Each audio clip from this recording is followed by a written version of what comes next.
నమస్తే, welcome to our channel. ప్రముఖ శక్తి సాధకులు, కామాఖ్యాదేవి మరియు మహాత్రిశక్తి దేవత ఉపాసకులు శ్రీ ప్రహ్లాద స్వామి గురూజీ గారు ఈరోజు మనతో పాటు మన స్టూడియోలో ఉన్నారు. నమస్కారం గురుగారు. జై మాతాది. గురుగారు, ఇప్పుడు కామాఖ్య పీఠంలో బలులకి చాలా ప్రాముఖ్యత ఉన్నది. అంత ప్రాముఖ్యత ఇప్పుడు దశమహావిద్యలు అని చెప్పి కూడా ఉన్నది అన్నమాట. అసలు ఆ దశమహావిద్యలు అంటే ఏంటి? దానికి అసలు అధిష్టాన దేవతలు అందరూ ఎవరు? ఆ దశమహావిద్యలకి వాటి ప్రాముఖ్యత ఏంటి? దశ మహావిద్యలు అనేది చాలామందికి తెలియదు.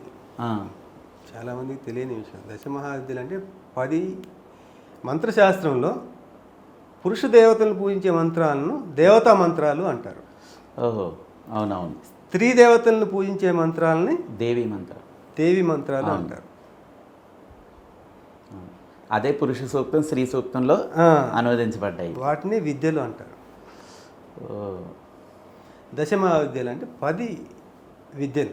ఈ 10 విద్యలు ఎలా అవతరించాయి అనే దానికి ఒక పురాణం ఉంది. అంటే ఒక్కొక్కరు ఒక్కొక్క రకంగా చెప్తూ ఉంటారు. మా గురు పరంపరగా పురాణాల ప్రకారం మాకు తెలిసిన ఇది ఏంటంటే, అందరికీ తెలిసిన విషయం, ఇంతకుముందు కూడా చెప్పాను. అమ్మవారిది దక్షుడు, అమ్మవారు సతీదేవి అదే వెళ్ళడానికి మన శంకరుడికి మీద ప్రయోగిస్తుంది అని చెప్పారు. ఆ విద్యల్ని ఈ ఎపిసోడ్ చేసే వాళ్ళకి మొదటి నుంచి మళ్ళీ ఒకసారి క్లియర్గా చెప్పాలి. అదే సతీదేవి దక్ష ప్రజాపతి కుమార్తె శివుణ్ణి ప్రేమిస్తుంది, వివాహం ఆడుతుంది. తండ్రికి ఇష్టం లేకపోయినా సరే ఈమె వివాహం ఆడుతుంది. వివాహం ఆడి ఇంట్లో నుంచి వెళ్ళిపోతుంది. అయితే వెళ్ళిపోయిన తర్వాత ఈ దక్ష ప్రజాపతికి అంటే సతీదేవి తండ్రికి ఈ వివాహం ఇష్టం లేదు కాబట్టి ఎలాగైనా సరే అల్లుణ్ణి అవమానించదలుచుకుంటాడు. అల్లుణ్ణి అంటే ఈశ్వరుని అవమానించడానికి దక్షయజ్ఞం ఒకటి నిర్వహించడానికి ప్లాన్ చేస్తారు.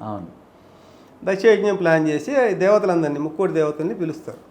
ముక్కోటి దేవతల్ని పిలిచి బ్రహ్మ, విష్ణు, మహేశ్వరుని పిలవాలి. కానీ మహేశ్వరు లేకుండా నిరీశ్వర యాగం ఆయన తలపెట్టాడు. ఈ విషయం ఆ నోట ఈ నోట అమ్మవారికి తెలిసింది. సతీదేవికి పిలిచి వచ్చి శంకరుని అడుగుతుంది, స్వామి ఇలా నాన్నగారు యజ్ఞం చేస్తున్నారు, చాలా పెద్దగా చేస్తున్నారు, ముక్కోటి దేవతల్నితో పాటు బ్రహ్మ విష్ణువుల్ని కూడా పిలిచారు, మనం కూడా వెళ్దామని అడుగుతుంది. సో ఆబ్వియస్లీ ఏంటంటే ఈయన ఇంటి అల్లుడు, పిలవకుండా ఎలా వెళ్తాడు? లేదు దేవి, నేను రాలేను, పిలవని పేరంటం కదా, నేను రాలేను అంటాడు. అంటే లేదు, పుట్టింట్లో జరుగుతుంది కదా అంటే ఈయన కాదంటే కాదు, పిలవని పేరంటానికి మనం వెళ్ళకూడదు, మనకి అవమానం జరుగుతుంది. ఈయనకి అర్థమైపోద్ది అక్కడ ఏం జరుగుతుంది అనేది. ఆయనకి తెలియదు ఏముంటుందండి. ఆయనకి తెలియదు ఏముంటుంది చెప్పండి. ఆయనకి ముందే ఈయన గ్రహించే చెప్తాడు, వద్దు, వెళ్ళొద్దు, మనకు అవమానం జరుగుతుంది అంటే. ఈవిడ పాపం పుట్టింటి మీద మమకారం ఉంటుంది కదా, బంధుమిత్రులు అందరూ వస్తారు, వెళ్ళాలని చెప్పేసి వెళ్ళాలని భీష్మించు కూర్చుంటుంది. ఈయన ససేమిరా అంటాడు. ఎంత ఆదిపరాశక్తి అయినా కూడా భర్త అనుమతి లేకుండా ఎలా వెళ్ళగలుగుతుంది? సరే, అప్పుడు ఒక ఆలోచన చేస్తుంది, ఈయన మనసు మారాలంటే ఏదో ఒకటి చేయాలి. ఏం చేయాలి? మామూలుగా ఎప్పుడన్నా భార్య మనం బయట నుంచి వచ్చేసరికి ఏదైనా షాపింగ్కి వెళ్ళాలనుకోండి, ఇంటికి వచ్చేసరికి ఏమండి కాఫీ తాగుతారా? వెంటనే చెప్పదు, ఆ విషయాన్ని చెప్పదు. కాఫీ తాగుతారా? ఇది ఒక విద్య. ఏమన్నా తింటారా ఏంటి అని అడుగుతాడు. ఇట్లా షాపింగ్ వెళ్దా? అవసరం లేదు, షాపింగ్ లేదు ఏంటి, షాపింగ్ తీసుకెళ్ళరా? ఇది ఒక విద్య. ఆవిడ ప్రయోగిస్తుంది భార్య. దండోపాయం, సామధాన భేద దండోపాయాలు. మనకే ఇంత తెలిసినప్పుడు ఆదిశక్తి అమ్మవారికి తెలియదా? అందుకే అమ్మవారు ఏం చేస్తారు, దశ మహావిద్యల్ని 10 రకాల విద్యల్ని ప్రయోగిస్తారు. శంకరుడి మీద. ఫస్ట్ ఒక విద్య ఉమ్. ఫెయిల్, తర్వాత ఇంకొక విద్య ఫెయిల్, ఆ. తర్వాత ఇంకొక విద్య ఫెయిల్, సామ దాన భయ దండోపాయాలన్నీ ప్రయోగి- అట్లా 10 రకాల విద్యలు ప్రయోగించేసరికి చివరికి ఏదో ఒక విద్య ఆయన మీద ప్రభావం చూపి చివరికి ఆయన ఏమంటారు, సరే అమ్మా నేను రాలేను. నువ్వు వెళ్ళిరా. ఆ దశమహావిద్యల దెబ్బకి శంకరుడే అవును. బెండ్ అయిపోవాల్సిన పరిస్థితి వచ్చింది. అయిపోయింది అయిపోయింది. అవును. సో నేను రాలేను, నువ్వు వెళ్ళు అంటాడు. అవును. ఆ చివరిలో కూడా వెళ్ళు అంటాడు అంతే. వెళ్ళు, నువ్వు వెళ్ళు, అవును. నేను రా. నువ్వు వెళ్ళు. నువ్వు వెళ్తే వెళ్ళు, అవును. వెళ్ళు కూడా కాదు, నువ్వు వెళ్తే వెళ్ళు వెళ్ళు. ఆప్షన్ ఆవిడకి ఇస్తానమాట. సో ఆవిడ వెళ్తుంది. వెళ్ళిన తర్వాత ఏం జరిగింది అనేది ఇంతకుముందు ఒకసారి నేను చెప్పాను. అవును. అయితే ఈ దశమహావిద్యలు ఎవరయ్యా అంటే మొట్టమొదట కాళి. ఖాళీ. కాళి బా. దశమహావిద్యల్లో ఫస్ట్ ఉద్భవించింది కాళి. కాళి అంటే శత్రు నాశనం కోసం వాడతారు. శత్రు నాశనం. శత్రు సంహారం, శత్రు నాశనం. అబ్బో. ఏమైనా శత్రువు ఉన్నారు, ఆ శత్రువుని అటాక్ చేయాలి. వెంటనే ఇంకా కాళి, కాళీమాత. తర్వాత రెండో దేవత తార, తారాదేవి. తారామాత. తారామాత వాక్శుద్ధిని ఇస్తుంది. వాక్శుద్ధి, వాక్శుద్ధి 10 మందిలో మాట్లాడాలి, నెగ్గుకు రావాలి, వాక్శుద్ధి. వాళ్ళ మన మైండ్ సెట్కి సెట్ అయిపోవాలంటే ఆ తల్లి అనుగ్రహం ఉండాలి. వాక్శుద్ధి. వాక్. ఒక యాక్టర్ ఉన్నాడు, ఆయన మాటలు, ఆయన చెప్పే డైలాగులకి జనాలు ఆకర్షితం కావాలి, వాక్శుద్ధి, తారామాత. ఒక గాయకుడు ఉన్నాడు, గాయకురాలు ఉంది, అవును. వాళ్ళ పాటల ద్వారా ఎవరన్నా ఆకర్షించుకోవాలి. అవును. తారాదేవి. మహాకవి కాళిదాసు దగ్గర నుంచి ఆ. ఇలా పెద్ద పెద్ద గాయకులందరూ కూడా ఆ తల్లిని తారామాత ఉపాసన. ఇప్పుడున్న గాయకులు, మ్యూజిషియన్స్, అవును. యాక్టర్స్, కానీ తెలియదు బయటికి. రాజకీయ నాయకులు ఎవరు చెప్పుకోరు. ఆ. రాజకీయ నాయకులు మా దగ్గర చాలా మంది ఉన్నారు, మా దగ్గరికి వచ్చేవాళ్ళు, కాకపోతే మేము ఎవరి పేర్లు చెప్పం. అవును, చెప్పకూడదు. అవును. సో వాక్శుద్ధిని ఇస్తుంది తారామాత. ఉమ్. ఆ తర్వాత త్రిపుర సుందరి. త్రిపుర సుందరి. త్రిపుర సుందరి, రాజరాజేశ్వరి, షోడశి అంటాము, లలిత. ఈవిడేంటంటే మానసిక శాంతిని ఇస్తుంది. అశాంతి ఉంది లలిత. మనకి అశాంతి ఉంది అనుకో, అశాంతి ఉంది, ఇంట్లో అశాంతి ఉంది, గొడవలు అవుతుంది, మానసిక శాంతిని ఇస్తుంది, సుఖభోగాలు ఇస్తుంది అమ్మవారు. తర్వాత భువనేశ్వరి దేవి. భువనేశ్వరి. ఆమె పేరే భువనేశ్వరి. భువనేశ్వరి. భువనాలను ఏలే తల్లి భువనేశ్వరి. భోగభాగ్యాలను ఇస్తుంది, అంటే రాజ్యాధికారం ఇస్తుంది. అది ఒక ముఖ్యమంత్రి అవ్వాలన్నా ఏం అవ్వాలన్నా ఇది సాధారణంగా ముఖ్యమంత్రి అవ్వడానికి మన రాజమాతంగి చేస్తూ ఉంటారు. రాజమాతంగి ఒక్కటి మాత్రమే చేస్తే సరిపోదు. అవును. 2-3 రకాలు, 2-3 దశమహావిద్యలను కలిపి చేసుకోవాలి. అవునవును. అప్పుడే సిద్ధిస్తుంది. నేను భువనేశ్వరం అమ్మవారికి చేశాను కాబట్టి నేను డైరెక్ట్ రాజ్యాధికారానికి వెళ్తానంటే, రాజ్యాధికారం కావాలంటే మరి వాక్శుద్ధి కావాలి కదా. మరి ఇవన్నీ చేసుకోవాలి. వాక్శుద్ధి కావాలంటే మరి వాక్శుద్ధి వచ్చినంత మాత్రం సరిపోతుందా? జన వశీకరణ కావాలి కదా. వశీకరణ కావాలంటే రాజమాతంగి. సో ఇట్లా ఇంకా చెప్తాను మీకు. తర్వాత త్రిపుర భైరవి. త్రిపుర భైరవి కష్టాల నుంచి గట్టెక్కాలన్నా, బాధల నుంచి విముక్తి కావాలన్నా త్రిపుర భైరవి అమ్మవారు అద్భుతంగా పనిచేస్తారు. తర్వాత చిన్నమస్తాదేవి విన్నానండి. చిన్నమస్తాదేవి చూస్తే పెద్దవాళ్ళే భయపడిపోతారు. కొంచెం భయంకరంగా ఉంటుంది రూపం. ఆవిడ తల నరుక్కుని ఒక చేతి తల. అవునవును. రక్తధారలు 3 ధారలు వస్తాయి. అవునవును. ఇద్దరికి అటు ఇటు ఒకటే తలకాయకి. కొంచెం భయంకరంగా రూపం ఉంటుంది, కానీ చాలా సాత్విక దేవత. ఆ కింద కూడా 2 స్త్రీ పురుషులు ఉంటారు, సంభోగం చేస్తూ ఉంటారు.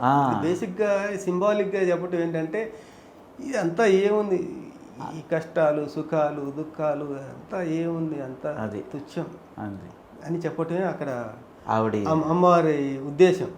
కానీ ఆవిడ కూడా కార్యసిద్ధినిస్తుంది, రాజ్యప్రాప్తినిస్తుంది, మానసిక శాంతినిస్తుంది.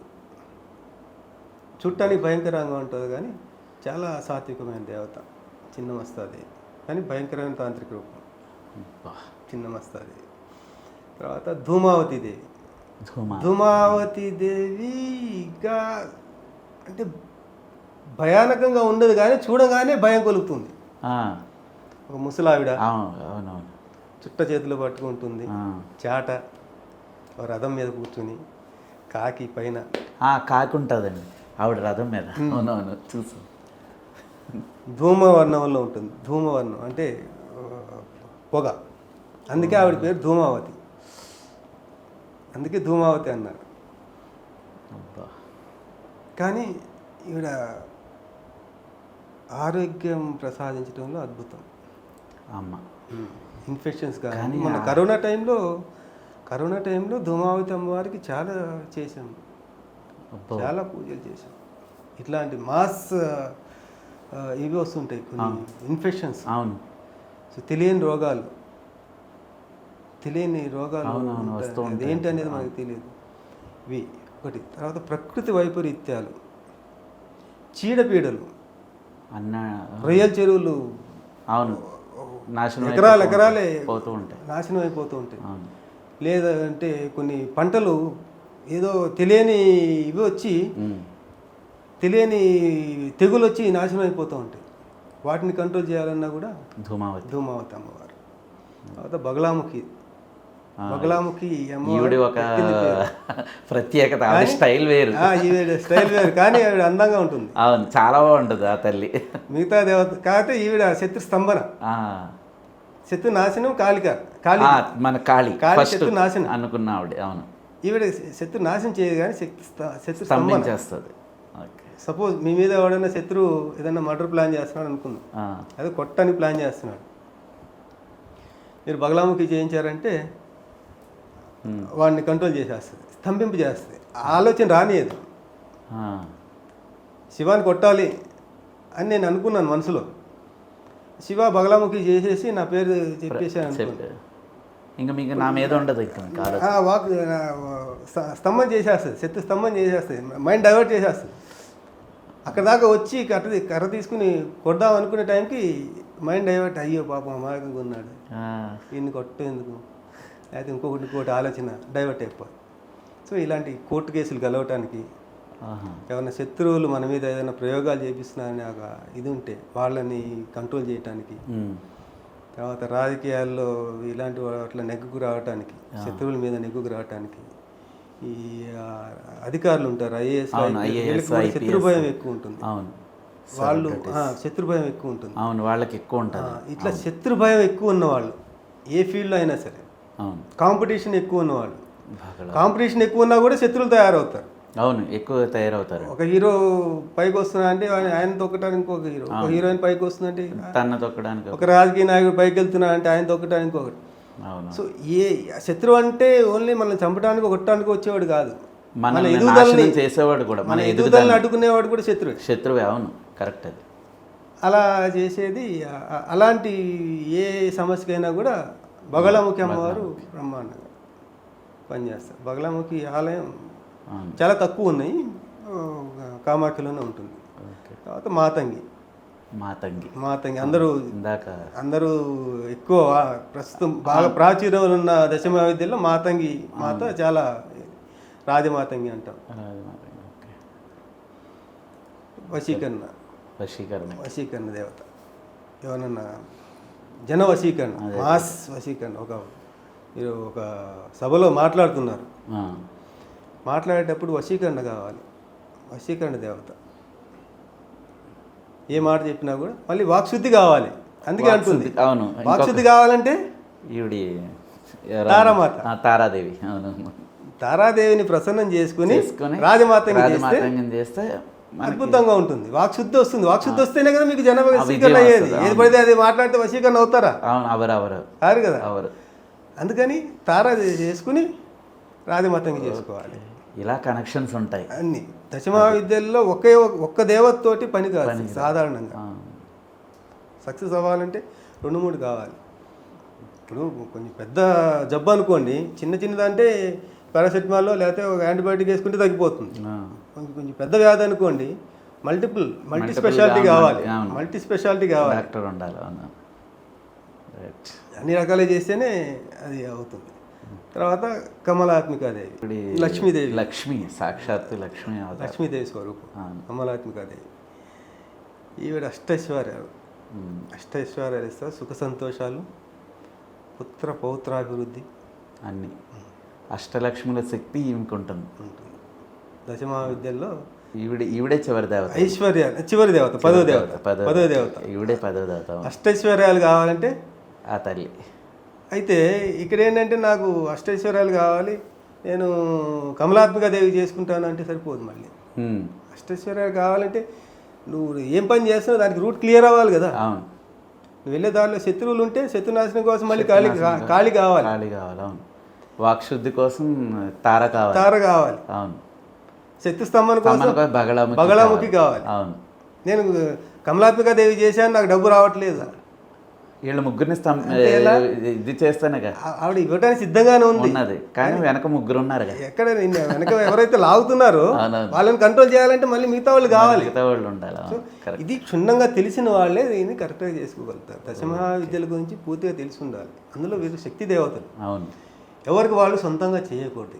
ఏ శక్తి సాధన కూడా, అవును, ఏ శక్తి సాధన కూడా యూట్యూబ్లో కొంతమంది చెప్తా ఉంటారు, ఇది చేయండి అది చేయండి అని చెప్పారు కదా. గురుముఖంగా మంత్రోపదేశం తీసుకుని తప్ప చేయకూడదు.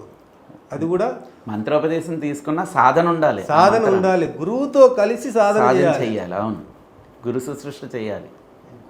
గురువుతో కలిసి సాధన చేస్తేనే దాని నుంచి కరెక్ట్ రిజల్ట్ వస్తుంది. నేను చేస్తున్నాను కమలాత్మికాదేవికి 3 సంవత్సరాలు 4 సంవత్సరాలు చేస్తున్నాను, 10 సంవత్సరాల నుంచి చేస్తున్నాను, నాకు అట్లాగే ఉన్నా. 10 సంవత్సరాల క్రితం ఎట్లా ఉన్నాను, ఇప్పుడు అట్లాగే ఉన్నా, ఇంకా అప్పులు చేసింది అది ఎలా ఇస్తుంది. దానికి పద్ధతి ఉంటుంది, శాస్త్రోక్తంగా వెళ్ళాలి. అంతే తప్పితే ఎట్లా పడితే అట్లా శక్తి సాధన చేస్తే అది రివర్స్ కూడా కొడుతుంది. రివర్స్ కొడితే అది చాలా ఘోరంగా. అవును, ఇంకా అది మళ్ళీ లెగలేని స్థితి ఇంకా. కాబట్టి దశమహావిద్యలకి అంతటి ప్రాముఖ్యత ఉంది. దశమహావిద్యలు ఉద్భవించడం వాళ్ళు ఎలా ఉద్భవించారో అలాగే ఇంకొకటి కూడా ఉంది. దశమహావిద్యలు సృష్టి మొత్తాన్ని శాసిస్తారు. ఈ సృష్టి మొత్తాన్ని శాసిస్తున్నారు దశమహావిద్యలు. 10 దిక్కులు. మామూలుగా మనం 4 దిక్కులు అనుకుంటాం, ఇంకా ఎక్కువ అంటే 8 దిక్కులు. తూర్పు పడమర ఉత్తర దక్షిణాలు, వాయువ్యం, ఈశాన్య వాయువ్య ఆగ్నేయం. ఇవి కాకుండా ఇంకా 2 దిక్కులు ఉన్నాయి, భూమి ఆకాశం. ఈ 10 దిక్కుల్ని ఈ 10 మంది దేవతలు పరిపాలిస్తున్నారు. వాళ్ళు కరెక్ట్గా చేయబట్టే ఈ సృష్టి కానీ ఈ విశ్వం కానీ ఇలా ఉండగలుగుతుంది, లేకపోతే సాధ్యం కాదు. అసలు చాలా బాగుంది గురుగారు. అంత ఇది ఉంది. దశమహావిద్యల గురించి ఇంకా చెప్పుకుంటే ఇంకా చాలా ఉంది. గంటలు మాట్లాడుకున్నా కూడా తని తెలియదు. సింపుల్గా చెప్పుకున్నాం మనం అంతే. ఇంకా వాళ్ళ పుట్టుకలు అవన్నీ చెప్పుకుంటే దశమహావిద్యలు ఒక్కొక్క విద్య గురించి చెప్పుకుంటా, ఒక్కొక్క విద్య గురించి చెప్పడానికి 1 గంట సరిపోదు. 10 మంది దశమహావిద్యల గురించి చెప్పుకోవాలంటే ఒక పూట కూర్చోవాల్సి వస్తుంది.